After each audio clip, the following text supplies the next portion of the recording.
জগন্নাথ বিশ্ববিদ্যালয় ক্যাম্পাসে রয়েছেন সহকর্মী সাবরিনা মজুমদার। আমরা সরাসরি যুক্ত হচ্ছি সাবরিনার সাথে।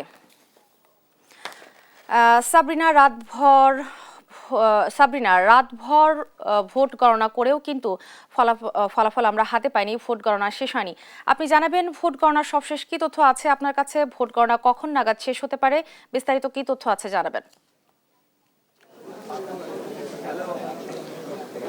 রিপা, ঘড়িতে এখন সময় ঠিক 9টা 4 মিনিট এবং এই যে কালকে যে ভোট গণনা বা ভোট দেওয়া হলো সেটার কিন্তু আসলে আজকে এখন পর্যন্ত 18 ঘন্টা পেরিয়ে গেছে এবং ভোট গণনা কিন্তু ইতোমধ্যে চলছে। আমি যখন সকালবেলা এইখানে এই জায়গাটাতে এসেছি, সেখানে যোগসু নির্বাচনে যেখানে আসলে ভোট গণনা চলছে সেই জায়গাটিতে এসে আমি যেটা দেখতে পেয়েছি যে কেন্দ্রীয় নিয়ন্ত্রণ কক্ষে আসলে ঠিক 8:15টার দিকে 4টি কেন্দ্রের আসলে 39টি কেন্দ্রের মধ্যে 4টি কেন্দ্রের মধ্যে কারা কারা আসলে এগিয়ে আছে, কারা কত নম্বরে আসলে আছেন, কত ভোট পেয়েছেন, সেগুলো আসলে এখানে যারা প্রশাসন আছে তারা আসলে বলেছেন, আমাদেরকে জানিয়েছেন। এবং পরবর্তীতে এই যে ঠিক 5 থেকে 10 মিনিট আগে দুটো কেন্দ্রের আসলে এইখানে যারা এগিয়ে আছেন তাদের আসলে computer science and engineering, genetic engineering and biotechnology বিভাগে যারা এগিয়ে আছেন সেখানে আসলে কে কত ভোট পেয়েছে সেগুলো আসলে আমাদেরকে জানিয়েছেন এখানে প্রধান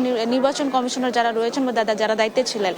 এখন পর্যন্ত আসলে শিবির প্যানেলের যারা প্রার্থী আছেন তারা আসলে ভিপি পদে বা জিএস পদে, এজিএস পদে সেখানে আসলে দেখা যাচ্ছে যে তারা এগিয়ে আছেন। এবং সেই সাথে যদি একটু বলতে চাই যে কালকে প্রেক্ষাপট যদি একটু টানতে চাই, সকাল 9টা থেকে 3:30 পর্যন্ত আসলে ভোট গ্রহণ চলে। সেখানে আসলে যেহেতু এটি প্রথম ভোট যোগসু জগন্নাথ বিশ্ববিদ্যালয়, সেহেতু এখানে যারা শিক্ষার্থীরা যারা আছেন শিক্ষার্থীরা এসে খুব উৎসাহ দেখিয়ে আসলে এখানে ভোটে আসলে অংশগ্রহণ করে, তারা ভোট দেয় স্বাচ্ছন্দ্য বোধে।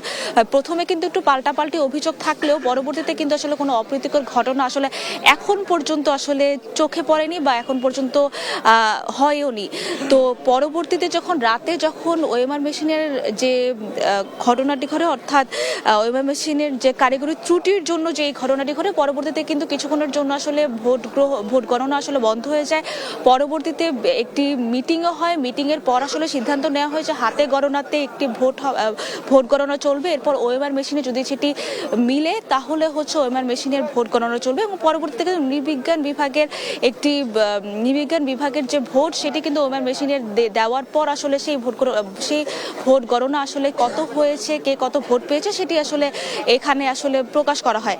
তো এখন পর্যন্ত আসলে ভোট গণনা আসলে চলছে এবং এখন ঠিক কতক্ষণ নাগাদ আসলে এই ভোট গণনা শেষ হবে সেটাও কিন্তু আসলে জানাতে পারছে না। তবে শিক্ষার্থীরা যেটি দেখতে পাচ্ছি যে সকাল থেকেই কিন্তু এখানে বিভিন্ন শিক্ষার্থীদের আসলে ভিড় রয়েছে, তারা আসছেন এবং তারাও কিন্তু আসলে অনেক বেশি উদ্গ্রীব হয়ে আছেন যে কখন নাগাদ আসলে ফলাফল ঘোষণা করবে, কখন নাগাদ তারা এই ফলাফল পাবে যে এই প্রথম নির্বাচনে আসলে জিএস পদে কে হবেন এবং এজিএস পদে বা ভিপি পদে কে কোন প্রার্থী হবেন। তো এখন পর্যন্ত এই ছিল সর্বশেষ খবর যোগসু নির্বাচন নিয়ে। রিপা।